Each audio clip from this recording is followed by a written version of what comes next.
Նախընտրական շրջանում բոլոր միջազգային դերակատարները կարծում եմ պետք է զսպվածություն պահպանեն Հայաստանի ներքաղաքական գործընթացին ընտրել եւ սա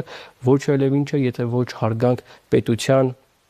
սուվերենության, ինքնիշխանության եւ քաղաքական գործընթացների անկախության նկատմամբ։ Գիտեք, Հայդատին ժամանակակից համակարգը ստեղծվել է, ձևավորվել է, սկսել է ձևավորվել 1944 թվականից, երբ որ Հայաստանի Հանրապետությունը անկախ էլ չէր։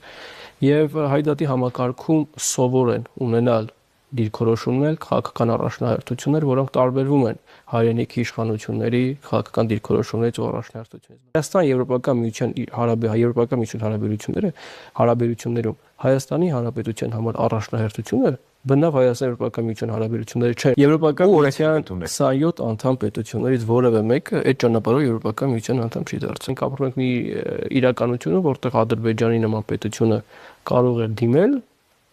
մասնակցելու համար խաղաղապահ առաքելության, մենք ապրում ենք մի իրավիճակում, որտեղ Նիկոլ Փաշինյանը կարող է